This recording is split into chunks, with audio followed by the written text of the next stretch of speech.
A paz do Senhor, meus irmãos. E aí, como é que vocês estão? Bom, eu tô aqui para trazer mais uma palavra para vocês, que ela se encontra em Salmos, o capítulo 1.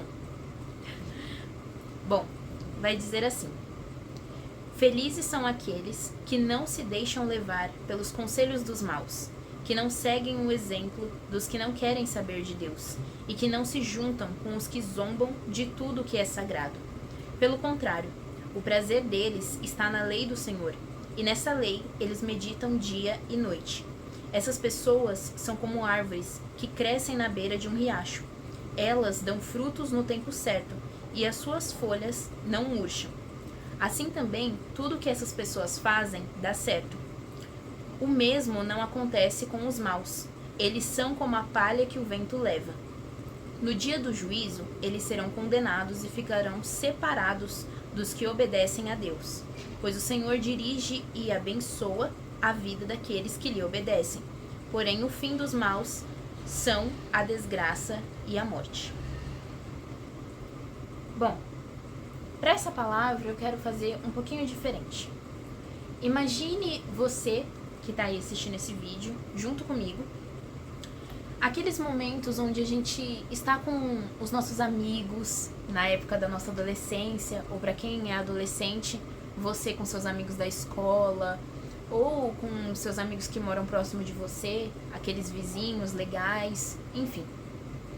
Imagine você com seus amigos nessa época da sua vida e pensa naqueles momentos onde, nessa fase, né, da vida, a gente gosta de brincar com tudo, fazer piada de tudo, rir de tudo. A gente tem esse momento, essa fase, enfim.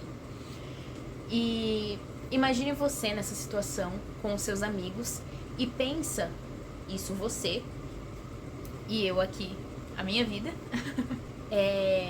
quando você está com seus amigos e de repente um deles faz aquela brincadeirinha super besta.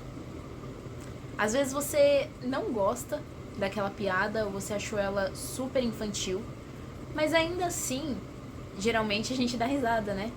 Ou pra não ficar chato, ou então porque a gente quer se enturmar ali, né? A gente quer não ser o careta do grupo. Ou então porque a gente só tá ali no automático e a gente dá risada porque todo mundo deu risada. E a gente não pode ser diferente, não é?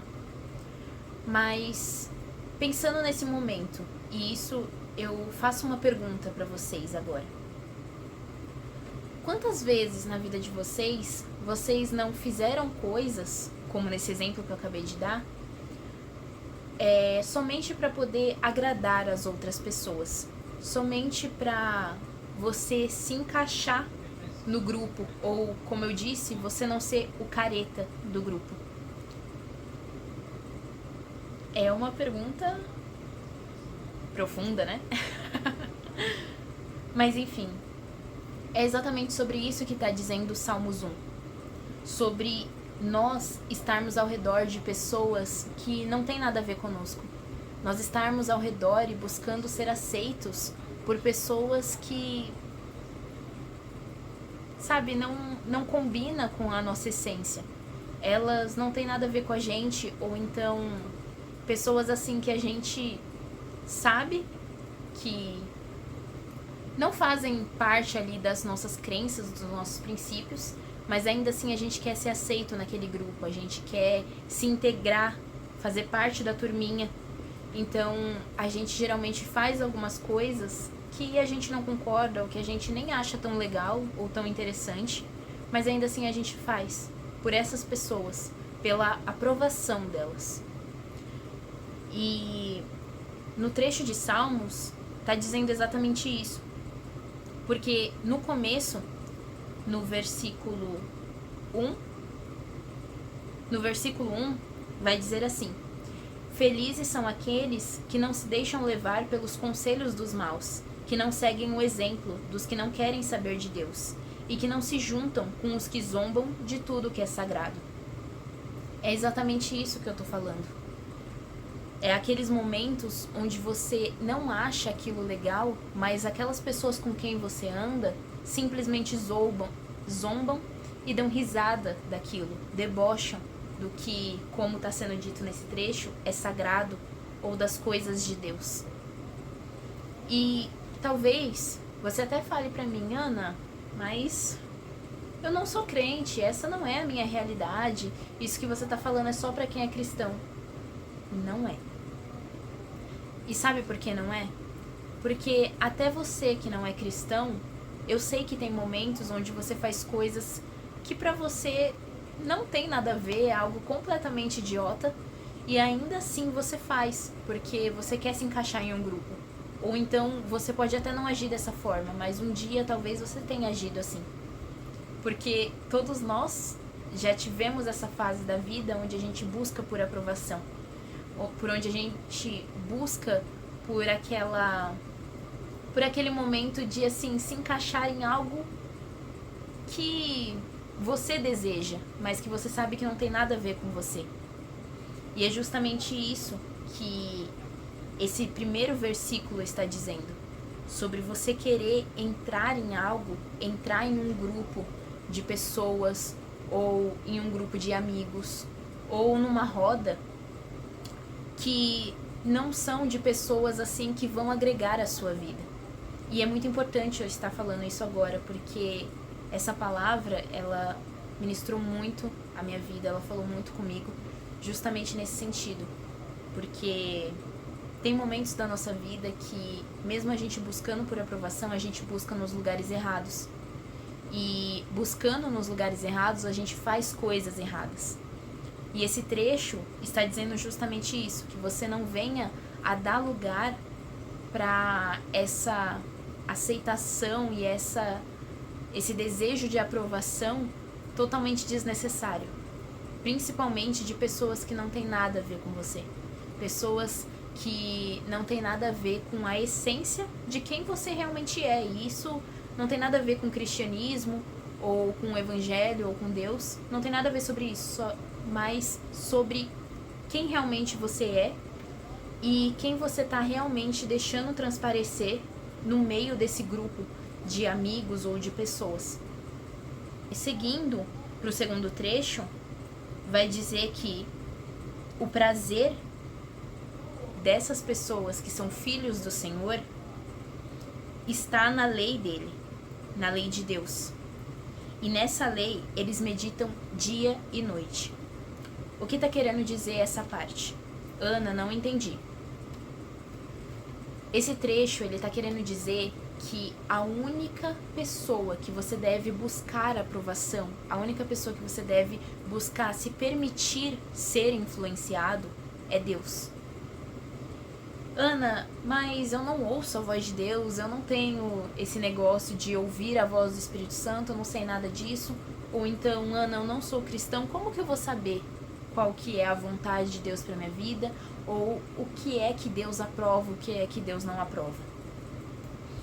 É através da palavra dele, através da Bíblia. Ai, Ana, mas o que tem na Bíblia é história antiga, história velha. Como que Deus vai falar comigo? Olha, é assim, para eu te explicar isso, você precisa realmente estar aberto. Você precisa realmente, assim, estar disponível e estar realmente interessado em ouvir a voz de Deus. Porque se eu te falar assim, olha, leia a Bíblia que Deus vai te dar uma resposta, mas você não acreditar nisso, não adianta você abrir a Bíblia. Porque Deus, você não vai ouvir a voz de Deus, você não vai ser ministrado, porque você não está aberto para ouvir a voz dele. Ele pode até estar falando com você, mas você não está com os ouvidos bem limpos para poder ouvir a voz do Senhor. Você está com eles tampados. Então, essa é a primeira dica que eu te dou. Para você que está nessa situação, para você que tem sentido no seu coração que você está num momento da sua vida que simplesmente estar em companhia não te satisfaz, ou então que mesmo ao redor de tantas pessoas você ainda assim se sente sozinho, você ainda assim se sente solitário ou sem alguém para conversar, para desabafar, para realmente estar ali com você nos momentos da sua vida. Essa é a primeira dica. Realmente venha a tirar as mãos, destampar os seus ouvidos de forma espiritual e venha estar realmente disponível para ouvir a voz de Deus, que é quem nós realmente podemos contar em todos os momentos, para nos ouvir, para conversar, para nos aconselhar e para estar conosco. Amém? Bom, aqui nesse trecho vai dizer que aqueles que têm prazer na lei do Senhor, eles meditam dia e noite. E o que seria esse meditam dia e noite? Seria a leitura da palavra. Seria você abrir a Bíblia e você realmente se permitir ouvir a voz do Espírito Santo. Enquanto ele está falando com você, você realmente assim não o interromper, ou você realmente assim não ficar só você falando. Não ser assim uma conversa unilateral, mas que realmente venha a ser um diálogo, onde você vai falar com ele, você vai desabafar com ele, você vai compartilhar as suas aflições ou os seus momentos com ele, e ele vai te responder através da palavra. E com isso, através dessa meditação, entra também um outro quesito, vamos colocar assim, um outro tópico, que é conhecer a Deus. E isso é lindo, lindo mesmo, porque conhecer a Deus é você literalmente ler da palavra dele. E aí talvez você pense assim, Ana, mas para eu desabafar com Deus, eu quero ouvir a voz de Deus, mas eu não ouço. Isso é porque você precisa desenvolver um relacionamento com Deus. E para você desenvolver um relacionamento com Deus, você precisa escutar Ele. Você precisa conhecer Ele, conhecer as coisas que Ele fez, conhecer quem Ele é na sua vida, conhecer tudo isso. E é por isso que eu digo que essa parte é linda. Porque assim, quando a gente quer ter um relacionamento com Deus, não é sobre eu falar sobre as minhas coisas para Deus. Porque Deus já me conhece. Deus, Ele me criou. Deus, Ele te criou. Deus, Ele esteve conosco em todos os momentos da nossa vida. Mas a gente não percebeu, ou a gente não estava sensível o suficiente para sentir a presença dEle. E quando a gente vai ter um relacionamento com Deus, a gente percebe que é sobre Ele. É literalmente aquela frase famosa que todo mundo fala. É tudo sobre Ele. Ele te conhece, Ele sabe das coisas que aconteceram na sua vida. E quando você vai ter um relacionamento com Deus, você entende quem Ele é na sua vida. E aí você realmente começa a desenvolver a sua real essência, a se identificar, a se conhecer. Porque a partir do momento que você tem um relacionamento profundo com Deus, isso se espelha em si mesmo, em você mesmo. E aí você passa a se conhecer mais, você passa a conhecer mais a sua própria essência, que é a essência que o seu Criador realmente colocou em você. E isso reflete nos seus outros relacionamentos. E quais seriam esses outros relacionamentos? A amizade, a área amorosa, ou o seu relacionamento com seus familiares, e por aí vai. E seguindo um pouco mais adiante, vai dizer assim na palavra, no versículo 3. Essas pessoas que buscam a presença de Deus, elas dão frutos no tempo certo, e as suas folhas não murcham. Assim também, tudo o que essas pessoas fazem dá certo. Aqui entra um assunto um pouquinho polêmico, talvez. Aqui entra uma parte que é um tanto quanto curiosa na minha visão. A palavra vai dizer que as pessoas que buscam a presença do Senhor, tudo que elas fazem, elas prosperam. Tudo que elas tocam dá certo. E realmente assim é abençoado pelo Senhor. Mas talvez, né, você seja uma pessoa muito curiosa, assim como eu, e você se questione, e aquelas pessoas que são más, fazem coisas ruins, fazem coisas más, prejudicam, enganam, maltratam outras pessoas, por que essas pessoas prosperam? Por que essas pessoas, elas conseguem subir na vida? Seja financeiramente, profissionalmente, o que for. Por que essas pessoas conseguem prosperar? Sendo que na Bíblia está dizendo que as pessoas que fazem o que é certo, o que é da vontade do Senhor, as pessoas que buscam ter um relacionamento com Ele, essas pessoas prosperam. Essas pessoas fazem coisas e o que elas fazem debaixo da vontade do Senhor dá certo. Então, como assim? O que tem a ver? Será que tem ali uma vírgula? O que isso quer dizer, na verdade? Bom, esse trecho, ele tá querendo dizer que a pessoa que ela não atropela as etapas da vida, do processo, ela prospera. E essa é a real diferença de quem faz o certo e quem engana para se dar bem na vida. A pessoa que ela engana, ela literalmente, ela pega algo que não é dela e ela se aproveita das oportunidades ou do desenvolvimento ou do sucesso de outra pessoa. Tá aí um exemplo, quem rouba, né? A pessoa, ela se esforçou, se dedicou, ela conseguiu o dinheiro dela. Daí o ladrão vem e rouba o dinheiro dela. Ou seja, ele se aproveitou do esforço e da conquista de outra pessoa. Essa é a forma, vamos colocar assim, que uma pessoa com segundas intenções cresce na vida. Ela se aproveita da conquista dos outros.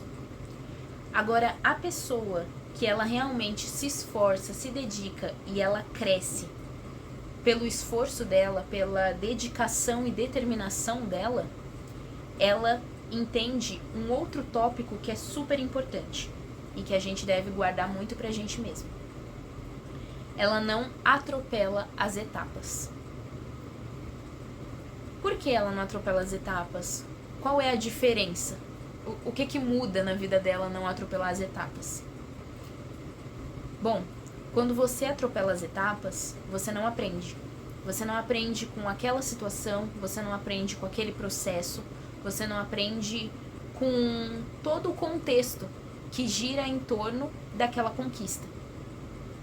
Você atropelando as etapas, você deixa de dar espaço para o Senhor ministrar a sua vida. Você deixa de dar oportunidade para o Senhor te ensinar através daquela situação. E é justamente isso que te diferencia essa pessoa das outras. Ela não só conseguiu aquela conquista que ela desejava, mas ela também aprendeu com o processo até ela chegar nessa conquista. E isso é algo assim, precioso. Porque o aprendizado que você tem durante a sua conquista, durante o seu processo de conquista, ele é muito mais valioso do que a conquista em si. Por que, Ana? Porque o aprendizado que você tem nesse período, ele não só vai, assim, ser um momento difícil da sua vida, mas ele também vai moldar o seu caráter.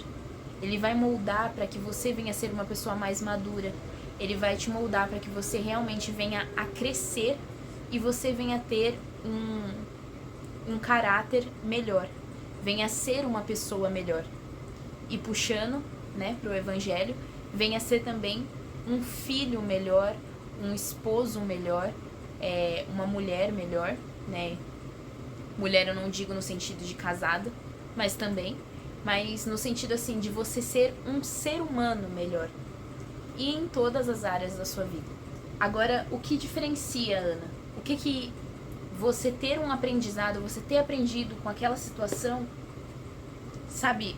O que isso agrega na minha vida? Por que isso é melhor? do que aquelas pessoas que tiram vantagem das outras? Ou então, o que isso diferencia uma coisa da outra? Bom, a verdade é que essas pessoas, elas crescem na vida porque elas literalmente se aproveitam, como eu disse, das conquistas dos outros. Ou seja, quando você vê uma pessoa que ela é ruim, ela engana, ela mente, você pode perceber que toda essa conquista dela, todo esse crescimento que ela teve, não é dela. Como assim, Ana? Não é dela. Porque ela se aproveitou dos outros. Então tudo que ela conseguiu, tudo que ela conquistou, na verdade é conquistas de outras pessoas, que ela só adquiriu e tomou posse como se fosse dela. E é por isso que ela cresceu na vida.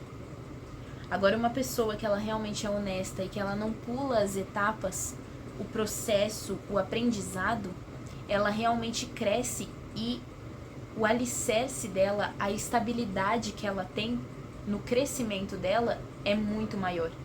É simplesmente incomparável com aquele que é desonesto. E essa, no caso, é a principal diferença de quem é honesto, de quem segue essas etapas e quem, assim, simplesmente engana as pessoas e se aproveita delas. A pessoa, aqui seguindo mais adiante, no trecho que a gente leu, vai dizer que essas pessoas completamente mal intencionadas, elas são como a palha que o vento leva. E eu fiquei me questionando muito sobre isso. Como assim a palha que o vento leva? E aí, refletindo, eu lembrei daqueles... Sabe aqueles desenhos onde a gente tá num cenário de fazenda e o fazendeiro junta aquele montinho de palha e ele só foi pegando as palhas, juntando ali, fez um montinho e não prendeu, não fez nada e acabou. Ele só deixou um montinho de palha ali. Esse monte, né, essa pilha de palha, se o vento bate, ela simplesmente é levada embora e ela é espalhada. Presta atenção nisso. A palha, ela é espalhada quando o vento simplesmente sopra ela. E qual é a analogia que dá para ser feita entre esse monte de palha e essas pessoas desonestas? As pessoas desonestas, como eu disse, as conquistas dela não são realmente dela, são de outras pessoas. Então, durante o processo daquelas conquistas, a pessoa desonesta, ela não aprendeu nada, porque ela não passou por aquele processo. Ela não passou pelo aprendizado, pelas etapas. Então, todo aquilo que realmente importa, que é o conhecimento e o amadurecimento que ela vai ter durante esse processo, ela não teve. Então, na primeira adversidade, no primeiro soprar de vento que surgir, todas as conquistas que ela tomou posse, como se fossem dela, vão embora. Elas simplesmente vão ser destruídas ou simplesmente não vão valer de mais nada. E você pode observar bem, realmente, em pessoas desse tipo. Quando acontece uma dificuldade, a pessoa, ela geralmente perde o controle, ela fica nervosa, ela fica estressada, porque ela não sabe como lidar com aquela situação. Porque o aprendizado e a sabedoria que ela teria para lidar com aquela dificuldade, aquela adversidade, ela não adquiriu, porque ela não passou pelo processo. Então, a palavra diz que essas pessoas, mesmo que elas cresçam, mesmo que elas conquistem coisas, mesmo que elas prosperem em cima de outras pessoas, pisando em cima de outras pessoas, ela ainda assim não se mantém. Porque na primeira dificuldade dela, na primeira provação, ela não vai saber como lidar e ela vai perder tudo. Forte, hein? Olha. Eita, que tá pegando aqui, viu? Tá pegando aí também? Ai, Ana, mas e essas pessoas que enganam, que sempre fazem maldades com os outros, sempre estão fazendo crueldades? Essas pessoas não vão enfrentar as consequências delas, elas não vão se responsabilizar pelas maldades que elas fazem? No versículo 5 em diante, no trecho que nós lemos, vai dizer que essas pessoas, elas serão separadas daqueles que obedecem ao Senhor, daqueles que buscam a presença do Senhor. E essas pessoas, elas já têm o seu destino traçado. Ana, como assim? No trecho vai dizer, um pouco mais adiante, exatamente assim: pois o Senhor dirige e abençoa a vida daqueles que lhe obedecem, porém o fim dos maus são a desgraça e a morte. O que seria essa desgraça? Desgraça seria exatamente isso que eu falei para vocês anteriormente, sobre elas não suportarem as adversidades da vida e simplesmente todas aquelas conquistas que eles adquiriram de outras pessoas serem completamente destruídos, serem completamente espalhados pelo vento da adversidade. E essa morte, ela seria, no caso, realmente assim, o fim da pessoa, porque geralmente o foco delas tá na parte material. E esse é até mais um detalhe que confirma a explicação que eu dei para vocês agora. O foco delas não tá no aprendizado que elas vão ter durante as etapas, mas a conquista em si. Porque o foco dessas pessoas más, o foco dessas pessoas que têm segundas intenções é somente e unicamente conseguir a conquista material. Ou seja, conseguir o dinheiro, conseguir o troféu, conseguir o cargo, conseguir o título. O foco deles é literalmente e exclusivamente esse: conseguir a conquista material e não um aprendizado que você vai ter durante a jornada que você enfrenta. Entendeu? E, bom, esse trecho também, no finalzinho, no versículo 5, também nos mostra um outro detalhe muito importante. Porque vai dizer assim, que o Senhor dirige e abençoa a vida daqueles que lhe obedecem. E o que significa esse dirige? Dirige a vida daqueles que lhe obedecem? Como assim, Ana? O que o Senhor está querendo dizer através desse trecho é que Ele está no controle. É que Ele está no controle da sua vida e da minha vida. Significa que quando vierem as dificuldades, quando vierem essas pessoas com segundas intenções se aproveitarem de nós, das nossas conquistas, Ele vai estar no controle. E por mais que talvez, em algum momento, essas pessoas elas consigam se aproveitar de nós e consigam roubar de nós aquilo que nós, com o nosso esforço, conquistamos, ainda assim o Senhor está no controle. E talvez você me pergunte, Ana, mas você está querendo dizer que eu simplesmente não vou me preocupar, simplesmente eu não vou me importar se alguém fizer alguma coisa comigo, ou então tentar pegar aquilo que eu me esforcei e me dediquei tanto para conseguir, para alcançar, simplesmente eu tenho que entregar isso de bandeja e acabou? Não. E para explicar para vocês um pouquinho mais detalhado isso que eu tô querendo dizer e mostrar para vocês, nós vamos para o capítulo 2 de Salmos, a partir do versículo 2, que vai dizer assim: os seus reis se preparam e os seus governantes fazem planos contra Deus, o Senhor e o rei que ele escolheu. Esses rebeldes dizem: vamos nos livrar do domínio deles, acabemos com o poder que eles têm sobre nós. Do seu trono lá do céu, o Senhor ri e zomba deles. Então, muito irado, ele os ameaça e os assusta com o seu furor. Ele diz: já coloquei o meu rei no trono, lá em Sião, o meu monte santo. O rei diz: anunciarei o que o Senhor afirmou. O Senhor me disse: você é meu filho. Hoje eu me tornei seu pai. Essa é literalmente a resposta daquilo que eu estava falando para vocês. Em um momento que você crescer e você buscar conquistar as coisas debaixo da vontade e da presença do Senhor, você vai enfrentar adversidade, sim. Você vai enfrentar pessoas que vão estar do seu lado, como eu disse no início do vídeo, que vão se aproximar de você com segundas intenções, que não vão ter nada a ver com a sua essência, com quem você realmente é em Deus.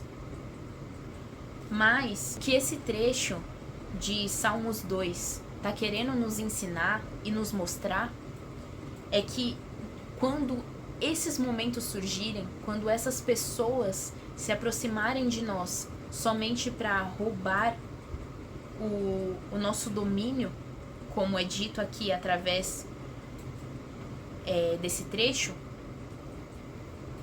Deus vai estar no controle de toda a situação. E Deus vai especificamente cuidar dessas pessoas. Deus irá estar nos protegendo e sobre o controle das nossas vidas. Entendeu? Porque aqui vai dizer assim, que esses rebeldes, eles vão querer se livrar do domínio do rei que foi escolhido por Deus. Quem é esse rei, Ana? É você e eu. O que é esse domínio? É a conquista que Deus reservou para você. É aquilo que você deseja fazer e que Deus já te confirmou que Ele irá te entregar isso. E, Ana, quando surgir essas coisas, o que eu devo fazer, como eu devo agir? Se Deus vai estar no controle, então eu vou fingir que nada está acontecendo, vou andar plena, suave, tá tudo certo, paz e amor. É exatamente isso. Porque esse trecho, ele nos mostra que a adversidade contra o propósito que o Senhor tem para fazer na sua vida, ela vai surgir, ela vai acontecer em um momento ou outro. Isso é inevitável. Mas que quando ela surgir, o Senhor vai estar no controle e o Senhor vai cuidar da situação pessoalmente. Enquanto o Senhor está cuidando dessa fase, dessa dificuldade em nossas vidas, o que nós só temos que fazer é confiar no Senhor. Quando nesse trecho o rei diz que ele anunciará o que o Senhor afirmou, e o que o Senhor afirmou para ele é que o rei é filho de Deus e que a partir do dia de hoje o Senhor se torna o pai dele. O que ele está nos mostrando e nos ensinando é que em momentos como esse nós devemos confiar na palavra do Senhor. O Senhor, ele nos diz que ele está no controle e nesses momentos nós devemos confiar nele, confiar que ele está cuidando de nós, que ele está cuidando dos detalhes e que ele não vai nos desamparar. E talvez assim, possivelmente, você esteja se perguntando e perguntando até mesmo pra mim, assim, o que a Ana tá querendo dizer com tudo isso?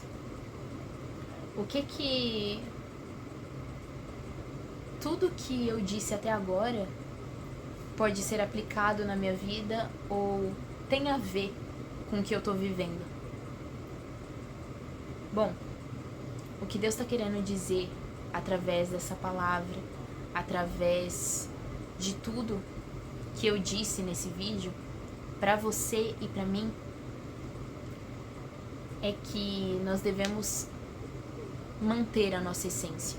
Nós devemos viver a verdadeira felicidade. O Senhor, ele tem grandes coisas para fazer na sua vida e na minha. E nós não devemos nos esconder, nos limitar ou simplesmente nos ofuscar para agradar outras pessoas, para se encaixar nos padrões que os outros exigem de nós. Porque talvez, em algum momento da sua vida, você quis se encaixar, sabe, em algo que não tinha nada a ver com você. E provavelmente você tenha perdido um pouco da sua essência quando você tentou fazer isso. E o que o Senhor está querendo dizer neste momento para você é que você volte para a presença dele, que você busque através da palavra dele, através da oração, a presença dele, para que dessa forma você venha conhecer a Deus. E conhecendo a Deus, você venha a se reencontrar com a sua essência, se reencontrar consigo mesmo e a começar a buscar, se preparar e se capacitar para enfrentar todas as etapas do propósito que o Senhor tem para sua vida. E que dessa forma você venha a aprender, venha a crescer e amadurecer em Deus. E também a descansar no Senhor, pois Ele está no controle da sua vida. E Ele não vai deixar que essa luta, essa dificuldade, ela venha a te matar ou te destruir, mas te ensinar e moldar o seu caráter, moldar a sua essência e venha a te lapidar realmente, para que você venha a entender quem você realmente é em Deus. Amém.